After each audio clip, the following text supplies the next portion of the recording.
it seems like for some reason we're all telling stories about that time transitioning from being a young adult to true adulthood. And our story is kind of the same. I want to start with my graduation from college. I actually spent my senior year of college studying abroad in England. And while I was there, back home, all my classmates were applying to graduate school or they were doing job interviews. And I was hitchhiking through the Scottish Highlands, or I was backpacking across Italy. And I was just trying to cram as much experience as I could into that last year of freedom. Well, unfortunately, that meant when I got back to the States, I didn't really have a plan. I was kind of at loose ends, so I did what any 22-year-old would do in that situation, and I moved back home with my parents. I had just turned 21, and I was living in a 3-bedroom apartment with 3 other guys. As the last guy to arrive at the apartment, my bedroom consisted of sharing a closet with my friend and sleeping in the living room on this old green and white hand-me-down purchased by one of our parents, the 1970s couch. Now, needless to say, a 21-year-old dude who's sleeping on a couch and sharing a closet, I didn't get a lot of dates.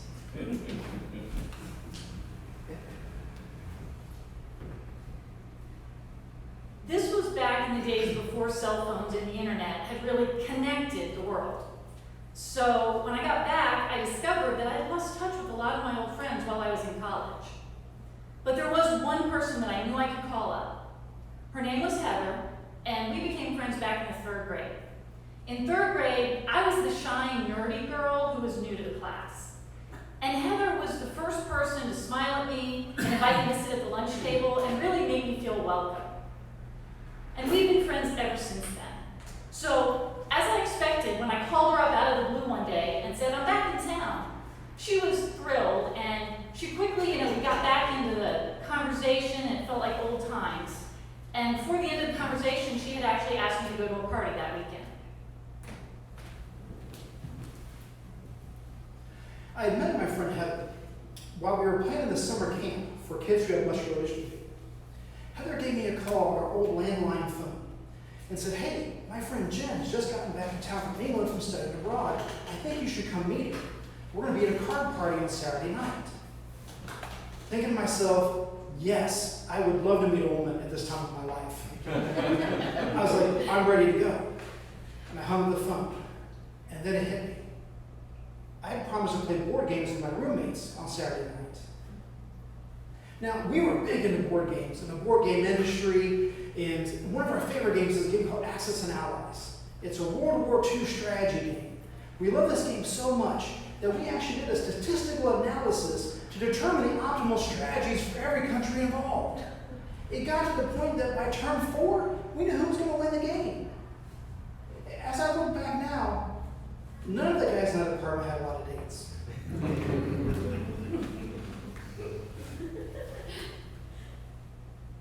When we got to the party, the first thing I noticed was that it was really crowded. There had to be at least 20 people crammed into the living room of a fairly small apartment. They were all sitting around a big table in the middle of the room playing some kind of card game. Heather introduced me the way you usually get introduced at this kind of event. It's, "Hey everybody, that's Jen. Jen, that's Andy and Bill and Susan and Janet and Brian and everybody." I'm terrible with names anyway, so I didn't even worry about it. I figured I'll pick up on the important names as the evening goes by. So after the next round ended, I pulled up a chair at the table and I asked them to deal me into the game. I found out they were playing The Great Tahiti. Now, I've never heard of this game. To this day, I have no idea what a tahini is, and I don't know why you'd want to be a great one. But what I do know is I really hate to lose. So I was determined I was going to figure out how to play this game, and I was going to play it well. After a couple of rounds, the guy sitting next to me leans over and gives me a tip that really helped out. And I look over and I realize he seems to be pretty good at this game. So luckily, he sat by me the whole night. And I kept asking questions, and he kept giving me good strategy advice. And I think I really owe it to him that I did pretty well. I wasn't the biggest winner in the room, but I wasn't the biggest loser either. So I was pretty happy. And I made sure before I left that I thanked him for helping me out.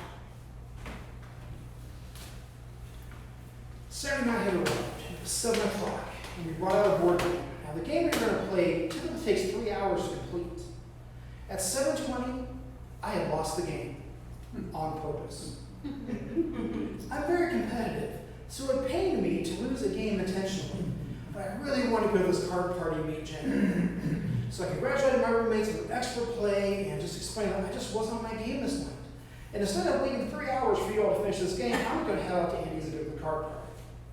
So I remember riding to the card party and walking into a one-bedroom apartment, and they had a bunch of folding tables pushed together to make a larger table. And there was easily 20 or so people in the room. I met up with Heather. She introduced me to her friend Jen. I immediately noticed Jen's incredible smile and that long, curly brown hair. I made sure I sat right next to her and introduced myself. Now, the game we were playing was called Great Tahini. This is one of my favorite group card games of all time. So I played this game many times. Now, the purpose of this game is to get rid of all the cards in your hand as fast as possible. The first person to get rid of all the cards becomes the Great Tahini. And gets to sit at the head of the table and is in charge of everything and gets catered to. Everybody else continues to play, and as you go out, we sit in rank order from the tahini from second to last place. Now, I played this game a lot. I know there's strategies involved, so I can stay in the top half of the group pretty much the entire evening. However, tonight, I had the extra added challenge. I wanted to sit next to Jen the entire evening, so we had to get rid of cards at the exact same time. So this involved me peeking in her hand and giving her tips on when to play what cards so that we would finish the entire evening together. My strategy worked. I sat next to her the entire night. Now, we had some great conversations. I made her laugh out loud on multiple occasions. I think we really made a connection that evening.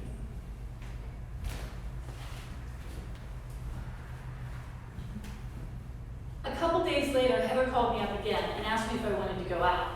This time she was going over to visit some friends. And she thought I should come along because there was this one guy, Doug, that she thought I might really hit it off with. So I said sure, and I decided I was going to go all out and really dress up for this. So I styled my hair, which took a lot more work back then than it does now. And I put on makeup, and I wore my favorite shirt, which was it was a long, flowing white shirt with big puffy sleeves that cuffed at the wrist, a wide collar and a V-neck. It's really the kind of shirt that only a poet or a pirate can pull. So I paired this with a black miniskirt, black flats, and my lucky earrings. These were carnival mask earrings that I picked up in Venice. They were gold and silver, and they really were my lucky charms.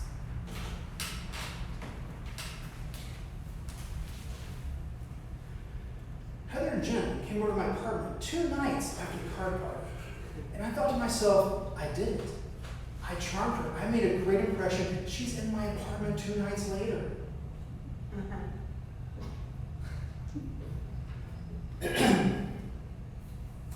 I remember she came in, and she had this black miniskirt and this white poofy shirt, these poofy sleeves. It looked like something out of the Renaissance. And I wondered, is Jen a geek? Because if Jen's a geek, that's like icing on the cake for me.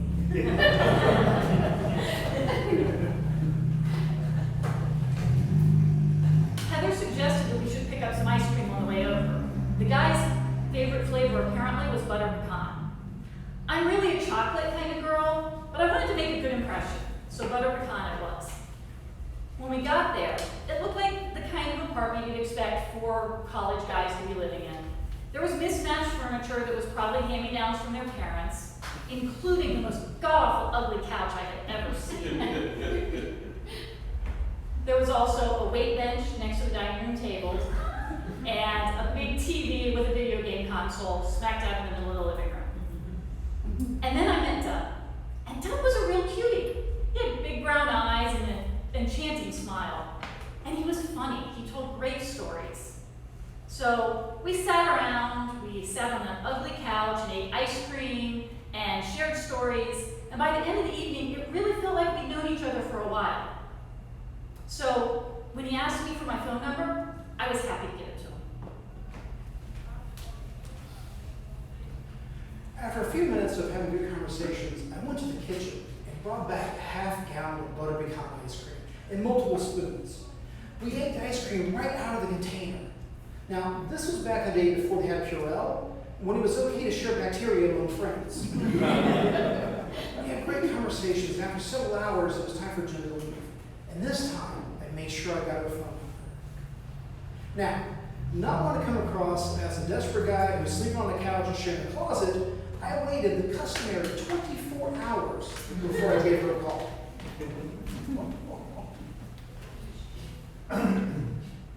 So the next day, I couldn't stop thinking about what a good time I had and how much I liked Doug. I was really hoping he'd call because I felt like this could maybe be the start of something. But the thing about me is I'm the kind of person who never made a decision that I couldn't second guess. So I figured I needed to think this through. I got out a piece of paper, I drew a line down the middle. Top of the left-hand column, pro. Top of the right, con. So on the pro side, let's see. He's really cute. I know that sounds kind of shallow, but it's not a con, right? Con side. Well, he's got this kind of cheesy mustache. But I figure if we keep going out, I can give him a razor as a Christmas present. On the pro side, he's tall. My dad has taught me that it's important in life to have someone who can reach things on the high shelves for you. On the con side, he has terrible taste in ice cream. Butter pecan? Really? On the pro side, well, he's funny and he makes me laugh. And I tend to be kind of serious, so that was really a good thing. Finally, on the con side, he's sharing a closet and sleeping on a couch. But he is in school, and he's really smart, so I figured the couch thing is going to be temporary. So after assessing my list, the bottom of the page I wrote, seems to have good long-term potential, and probably a positive return on investment. And when he did call me back the next day, I agreed to go out with him. So I waited my 24 hours and gave Jen a call and I asked her out. And she said yes. And then one date turned into 2 dates, turned into 3 dates, and before long we were dating regularly. I did learn over the time that Jen is indeed a geek. And we have a lot of things in common. We both love comic books, we both love fantasy, role-playing games, and Jen loves board games. Yes. As we were approaching our 1-year anniversary together, we were reminiscing about that first year together. And we were laughing together about how she always takes a logical approach to everything, and I take an emotional approach to everything. She's all about pros and cons lists and making logical decisions, and I'm all about making decisions based on what my emotions and my gut says we should do. I remember looking at her, and I asked, do you remember that first time we met? Absolutely. Heather and I came over to your apartment, we had ice cream, it was great. No, first time we met was at the card party at Andy's. You were there? Yes, I sat next to you the entire night, we laughed, I was charming. Oh, that was you! No, I totally remember that guy. I just never realized it was you. So what you're telling me is I have grossly overestimated my ability to charm somebody. And that is how Jen and I met 27 years ago. And we're still together.